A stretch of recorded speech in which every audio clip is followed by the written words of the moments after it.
இருக்கானு ரொம்ப சிம்பிளா சங்கீதா ஸ்டைல்ல செஞ்சு காட்ட போறேன். தக்காளி இல்லாம புளி வச்சு இந்த ரசம் செய்ய போறோம். இந்த புளி ரசத்துக்கு தொட்டுக்க கருவாடு ஃப்ரை பண்ணா எப்படி இருக்கும், அவ்வளவு டேஸ்டா இருக்கும். புளி ரசமும் தொட்டுக்க கருவாடும். கண்டிப்பா இந்த ரெசிபி உங்களுக்கு ரொம்ப யூஸ்ஃபுல்லா இருக்கும். நம்ம சேனலை யாரெல்லாம் என்ன சப்ஸ்கிரைப் பண்ணலையா சப்ஸ்கிரைப் பண்ணுங்க. ப்ளீஸ் கீழ இருக்கிற பெல் பட்டன்ல மறக்காம ஆல் கொடுங்க. அப்பதான் நான் போற வீடியோ உங்களுக்கு உடனே வரும். வாங்க இப்ப எப்படி செய்யறதுன்னு பார்க்கலாம். இன்னைக்கு நம்ம பண்ண போறது புளி ரசமும் தொட்டுக்க கருவாடு ஃப்ரையும் பண்ண போறோம். ஃபர்ஸ்ட் நம்ம புளி ரசம் வச்சுக்கலாம். கையில ஒரு கைப்பிடி அளவுக்கு நான் புளி எடுத்துக்கிட்டேன். எந்த அளவுக்கு நமக்கு ரசம் வேணுமோ அதுக்கு தகுந்த மாதிரி புளி எடுத்துக்கணும். இப்ப இது தண்ணியில ஊற வச்சுக்கலாம். பாருங்க, புளிய தண்ணி ஊத்தி ஊற வச்சாச்சு. இப்ப 10 நிமிஷம் ஆயிடுச்சு. புளியும் ஊறிடுச்சு. இந்த புளிய நல்லா கரைச்சிக்கலாம். புளியில இருக்கிற சக்கையெல்லாம் நம்ம எடுத்துடணும். அதுக்கு ஃபர்ஸ்ட் நல்லா கரைச்சி எடுத்துக்கலாம். புளி ரசத்துக்கு புளி கொஞ்சம் அதிகமா தாங்க தேவைப்படும். பாருங்க, நல்லா கரைச்சாச்சு. இப்ப இது வடிகட்டி எடுத்துக்கலாம். வேற ஒரு பவுல் எடுத்துக்கிட்டேன். இப்ப கரைச்ச புளி தண்ணிய இதுல வடிகட்டி அப்படியே ஊத்துங்க.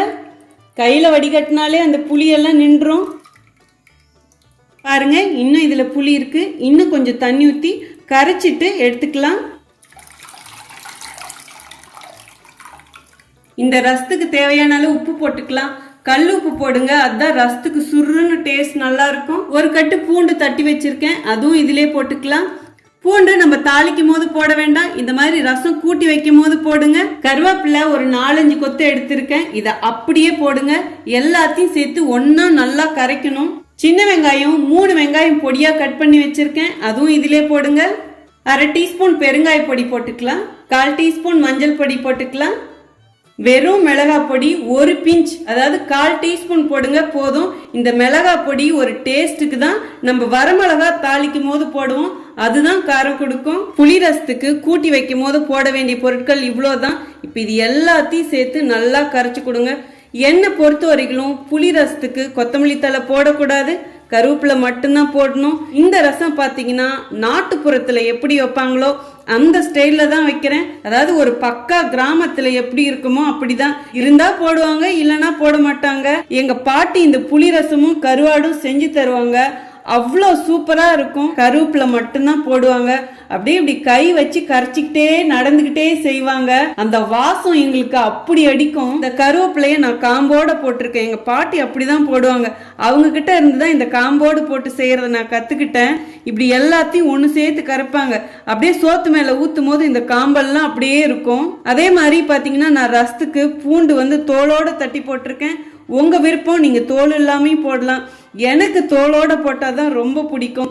சங்கீதா ஸ்டைல் ரொம்ப சிம்பிளா இருக்கும், டேஸ்ட் மட்டும் செம்ம சூப்பரா இருக்கும். சூப்பரா இப்ப கரைச்சாச்சு. இதுல பெருசா ஒன்னும் வேலை இல்லை. இது எல்லா பொருட்களையும் போட்டு சும்மா எல்லாத்தையும் ஒண்ணு சேர்த்து ஒரு கரைச்சிக்கணும், அவ்வளவுதான். வாங்க இப்ப ரசம் தாளிச்சுக்கலாம். ஸ்டவ் ஆன் பண்ணி ஒரு பாத்திரம் வச்சுட்டேன். இப்ப தேவையான அளவு எண்ணெய் விட்டுக்கலாம்.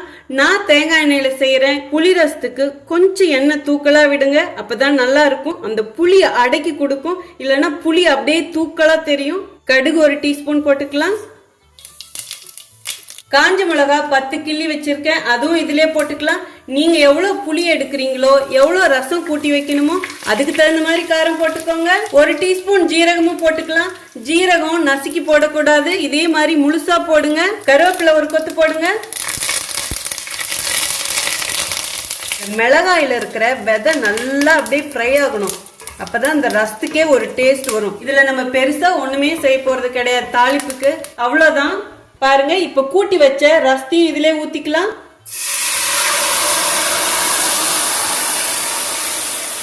இப்போ எந்த அளவுக்கு ரசம் வேணுமோ அதுக்கு தகுந்த மாதிரி தண்ணி ஊத்தி கூட்டி வைங்க. நான் வேணுங்கிற அளவு தண்ணி விட்டுருக்கேன். இப்ப நல்லா மிக்ஸ் பண்ணி கொடுத்துட்டு நம்ம கரெக்டா இருக்கான்னு பார்க்கலாம். உப்பு புளிப்பு ரெண்டும் கரெக்டா இருந்தா ரசம் சூப்பரா இருக்கும். மிளகா போதும், நான் 10 மிளகா போட்டிருக்கேன். கண்டிப்பா இந்த புளி ரசத்துக்கு மிளகா கொஞ்சம் தூக்கலா தான் போடணும், ஏன்னா அந்த புளி காரத்தை இழுத்துடும். நீங்க புளி இதை விட கம்மியா போட்டா கம்மியாவும் மிளகா போடுங்க, இல்ல சின்ன குழந்தைங்களுக்கு வச்சு தரதா இருந்தா இதை விட மிளகா கம்மியா போடுங்க. உங்க காரத்துக்கு ஏற்ப அனுசரிச்சு போட்டுக்கோங்க. இப்ப எல்லாம் நல்லா மிக்ஸ் பண்ணியாச்சு. இப்ப டேஸ்ட் பாருங்க கரெக்டா இருக்கான்னு. இத பச்சையாவே ஊத்தி சாப்பிட்டுறலாம் மாட்டுறதுங்க, அவ்வளோ சூப்பரா இருக்கு, செம்மையா இருக்குங்க. புளி ரசம் தான். இப்ப இந்த ரசத்தை கூட்டி வச்சாச்சு, எல்லாமே கரெக்டா இருக்கு. சின்ன வெங்காயம் 5 எடுத்து பொடியா கட் பண்ணி வச்சிருக்கேன். எல்லாம் ரசம் கூட்டி வச்சதுக்கு அப்புறம் இந்த வெங்காயத்தை போடுங்க. இந்த வெங்காயம் போடுறது ஆப்ஷன் தாங்க. இந்த வெறும் புளி ரசத்துக்கு இந்த வெங்காயம் அவ்வளோ டேஸ்ட் கொடுக்கும். நீங்க சாப்பிடும் போது, நீங்க தாளிக்கும் போது இந்த வெங்காயத்தை போட்டு வதக்கினா நல்லா வதங்கிடும். இந்த வெங்காயத்துல இருந்து வர பச்சை மணம் நமக்கு கிடைக்காது. நான் சொல்ற மாதிரி இதே மாதிரி ஸ்டெப்பை ஃபாலோ பண்ணி செஞ்சு பாருங்க. இன்னும் சாப்பாடு போடுங்கன்னு கேட்டு சாப்பிடுவாங்க. அந்த அளவுக்கு சூப்பரா இருக்கும். இப்ப அடுப்பானல குறைச்சி வச்சிருங்க. கம்மியான தீயில கொதிச்சு வரட்டும். இப்பதான் அப்படியே முட்டையா வருது. நல்லா கொதி வரட்டுங்க. நம்ம இந்த புளி ரசத்துக்கு தொட்டுக்க கருவாடை ஃப்ரை பண்ண போறோம். அவ்வளோ காம்பினேஷன் சூப்பரா இருக்கும். நீங்க வெஜிடேரியனா இருந்தா இதுக்கு தொட்டுக்க சேனக்கிழங்கு வறுவல், அப்படி இல்லைன்னா வாழைக்காய் வறுவல், அப்படியும் இல்லைன்னா உருளைக்கிழங்கு வறுவல், இது எல்லாமே இந்த ரசத்துக்கு வச்சு சாப்பிட்டீங்கன்னா சொல்லணுமா என்ன, அவ்வளோ டேஸ்டா இருக்குங்க. பாருங்க இப்ப கொதிக்குது. இந்த டைம்ல ரசத்தை அப்படியே நல்லா ஒரு கிளறி கொடுங்க. இன்னும் 2-3 கொதி நல்லா கொதிச்சு வரட்டும். அடுப்பணல் கம்மியாவே இருக்கட்டும். நம்ம ஒரு கொதியிலே இந்த புளி ரசத்தை இறக்குனா பச்சை புளி வாடை அப்படியே அடிக்கும். செம்ம வாசனைங்க. அந்த வெங்காயம் மனமும் அப்படியே அடிக்குது மூக்குக்கு. நான் 10 காஞ்ச மிளகாய் போட்டேங்க. நான் வச்ச அளவுக்கு கரெக்டா இருக்கு. ஏன்னா நான் டேஸ்ட் பார்க்கும்போது பார்த்தேன். ஏன்னா ரசம் நான் கூட்டி வச்சுட்டு உப்பு டேஸ்ட் பார்த்தேன் இல்லைங்களா, அப்ப பார்க்கும்போது காரம்லாம் அதிகமா இல்லை, கரெக்டா இருக்கு. பாருங்க 2-3 நிமிஷம் நல்லா கொதிச்சிடுச்சு ரசம். இப்ப ஸ்டவ் ஆஃப் பண்ணிடுங்க.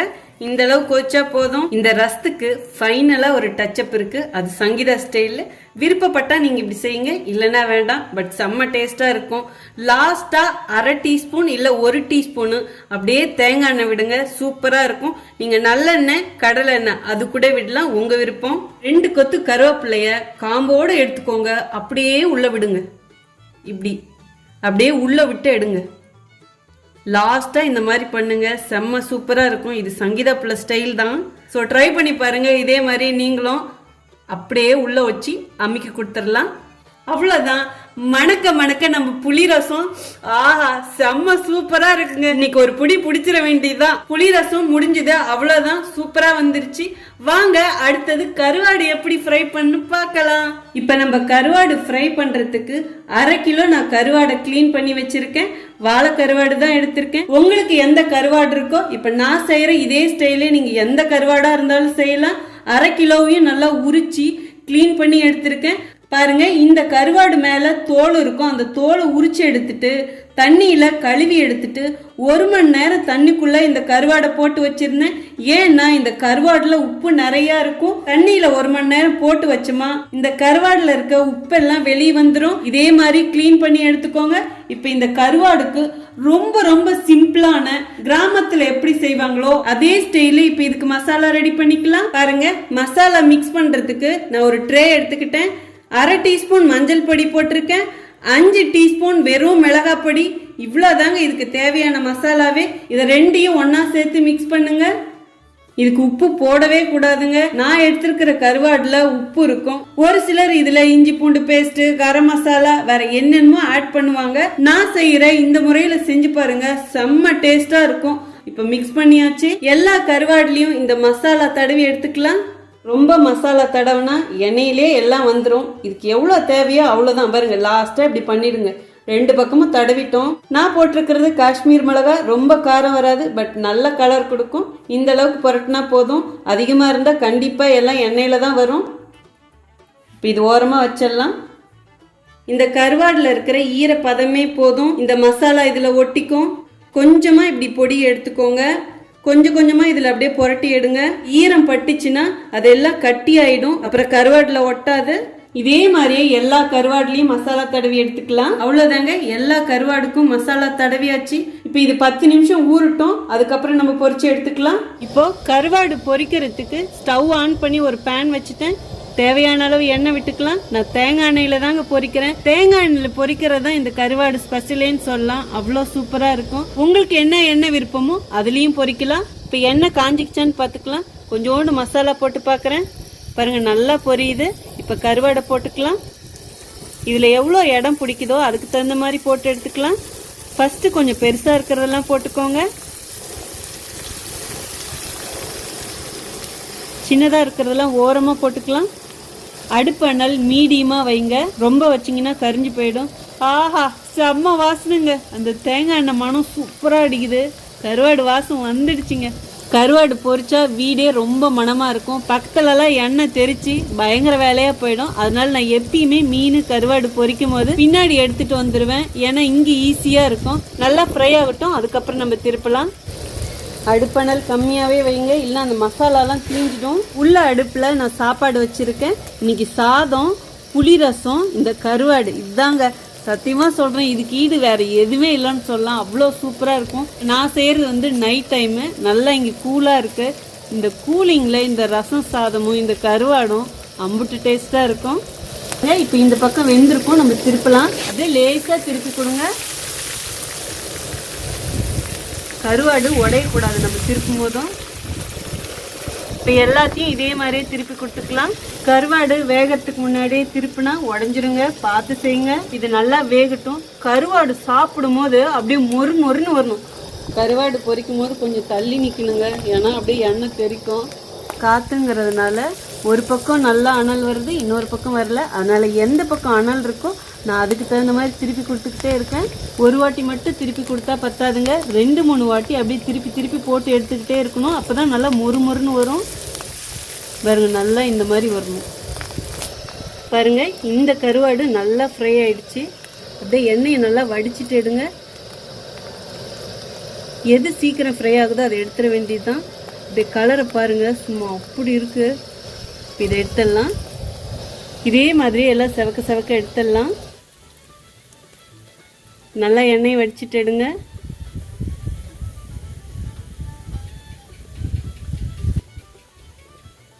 ஃபஸ்ட்டு போட்டது நம்ம பொரிச்சு எடுத்துட்டோம், அடுத்ததும் போட்டுக்கலாம். அவ்வளோதாங்க, எல்லா கருவாடும் பாருங்க சூப்பராக ஃப்ரை பண்ணி எடுத்தாச்சு. இப்போ வாங்க எப்படி இருக்குன்னு டேஸ்ட் பார்த்துடலாம். வெள்ளை சாதம் அப்படியே பூ போல மலர்ந்து இருக்கணும். நீங்க கேட்ட புளி ரசம்,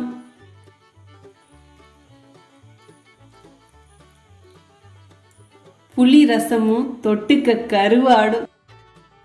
அவ்வளோதாங்க, நம்ம புளி ரசமும் தொட்டுக்க கருவாடு ஃப்ரையும் ரெடி ஆயிடுச்சு. ரொம்ப ஆசையா இருக்கு எனக்கே. ரொம்ப நாள் ஆச்சுங்க இந்த மாதிரி சாப்பாடுலாம் சாப்பிட்டு. நீங்க கேட்டதுனால தான் செஞ்சிருக்கேன். இந்த மாதிரி நீங்களும் கேளுங்க, அப்பதானே நானும் செஞ்சு சாப்பிடுவேன். கொஞ்சம் இந்த மிளகாயெல்லாம் ஓரமாக எடுத்து வச்சுட்டு, நான் சொன்னேன் இல்லைங்களா, இந்த வெங்காயம் அப்படியே சாதத்தோடு சேர்த்து சாப்பிடும் போதும் அவ்வளோ ருசியாக இருக்குன்னு.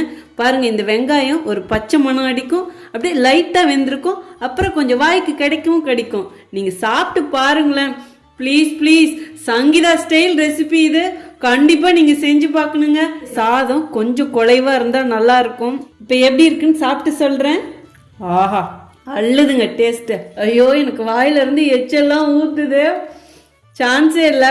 எல்லாமே கரெக்டாக இருக்கு, செம்ம சூப்பராக இருக்கு. ஐயோ, அவ்வளோ டேஸ்டாக இருக்குங்க. ருசினா ருசி. புளி ரசம் அம்புட்டும் ருசிங்க. சாப்பிட சாப்பிட சும்மா சாப்பிடணும்னு கண்டிப்பாக தோணும். இந்த ரசம் மட்டும் நான் சொன்ன ஸ்டைலே வைங்க. உங்கள் பாட்டி உங்கள் அம்மா கைப்பக்கம் இதில் கிடைக்கும். ஏன்னா செய்முறை எப்படி சங்கீதா ஸ்டைல் இல்லை, வில்லேஜ் ஸ்டைலில் தான் இருக்கும். புளி ரசம் சாப்பிட்டு பார்த்தாச்சு. கருவாடு தானே ஹீரோ, அவரையும் சாப்பிட்டு பார்த்துருவோம். பாருங்க, இதை உடச்சி சாப்பிடத்தான் மனசு வருமா? இப்போ நான் உடச்சி காட்டுறேன் பாருங்க. பாருங்க, அப்படியே மொறு மொறுன்னு சும்மா சத்தம் வரணும் நம்ம சாப்பிடும் போதும். அப்படியே சாப்பிடக்கூடாது. அப்படியே சின்னதாக ஒரு பீஸ் எடுத்து, ஒரு கைப்பிடி சாதம், சின்னதாக ஒரு பீஸ் கருவாடு. ஐயோ, நான் சொன்னா புரியாதுங்க. ப்ளீஸ் செஞ்சு பாருங்க. செஞ்சு பார்த்துட்டு எப்படி இருக்குன்னு சொல்லிட்டு கமெண்ட் பாக்ஸில் சொல்லுங்க. செஞ்சு பாருங்க. இந்த ரசத்துக்கும் நம்ம உப்பே போடல, ஆனால் உப்பு அப்படியே அந்த கருவாட்டில் இருக்கு. பட் இந்த ரசத்தோடு சேர்த்து சாப்பிடும் போதும் அவ்வளோ சுவையாக இருக்கு. இப்படிதாங்க வச்சு சாப்பிடணும். வேற லெவலுங்க. சாப்பிட்டு பாருங்க. பிடிக்காதவங்களுக்கு கூட பிடிக்கும் இந்த மாதிரி செஞ்சு கொடுத்தா. சத்தம் கேக்குதா? சத்தியமா சொல்றேன், அமிர்தங்க. நிஜமாவே சொல்றேன். எனக்காக கண்டிப்பாங்க நீங்க இந்த ரெசிபி செஞ்சு பார்த்தே தான் ஆகணும். இது என்னுடைய கட்டளைங்க. நீங்க எப்படி எடுத்துக்கிட்டாலும் சரி. சங்கீதாவை ஃபாலோ பண்றவங்க, எனக்கு தொடர்ந்து சப்போர்ட் பண்றவங்க, ப்ளீஸ் ட்ரை பண்ணி பாருங்க. ரொம்ப சிம்பிளான ரெசிபி. வீட்டுல இருக்கிற பொருளை வச்சு செய்யற மாதிரி தான் நான் காமிச்சிருக்கேன். இந்த புளி ரசம் நம்ம சப்ஸ்கிரைபர் கேட்டார்தான், ஆனா சங்கீதா சும்மா விட முடியுமா? புளி ரசத்துக்கு தொட்டுக்கு ஏதாவது இருந்தா சூப்பரா இருக்குல்ல. இந்த கருவாடுக்கு மிஞ்சந்து வேற என்னங்க இருக்கு. ரொம்ப எளிமையான முறையில செஞ்சு காமிச்சிருக்கேன். கண்டிப்பா உங்களுக்கு எல்லாம் யூஸ்ஃபுல்லா இருக்கும்னு நான் நம்புறேன். நீங்க இதுவரைக்கும் எனக்கு கொடுத்துட்டு இருக்க ஆதரவுக்கு ரொம்ப நன்றி. உங்களுக்கு என்ன ரெசிபி வேணுமோ ப்ளீஸ் மறக்காம கமெண்ட் பாக்ஸ்ல சொல்லுங்க. கண்டிப்பா நான் செஞ்சு காமிக்கிறேன். நீங்க எனக்கு ரொம்ப ஆதரவு கொடுத்துட்டு இருக்கீங்க, அதுக்கு எல்லையே இல்லை. நான் நன்றின்னு சொன்னா பத்தாது, ஆனா நன்றி சொல்லி தானே ஆகணும். ஸோ இதே மாதிரியே தொடர்ந்து எனக்கு சப்போர்ட் பண்ணுங்க பண்ணுங்க பண்ணுங்க. உங்களுடைய சப்போர்ட் மட்டுமே நான் இங்க உங்க முன்னாடி நின்று பேசிட்டு இருக்கிறேன். உங்களுக்கு இந்த ரெசிபி பிடிச்சிருந்தா ப்ளீஸ் மறக்காம ஒரு லைக் கொடுங்க. ரொம்ப ரொம்ப பிடிச்சதுன்னா லைக் பண்ணுங்க, ஷேர் பண்ணுங்க, கமெண்ட் பண்ணுங்க. மெயினா உங்க ஃப்ரெண்ட்ஸ் அண்ட் ஃபேமிலிக்கு ஷேர் பண்ணுங்க. அடுத்த ஒரு நல்ல ஸ்பெஷல் வீடியோல சந்திக்கிறேன். See you, bye bye, love you.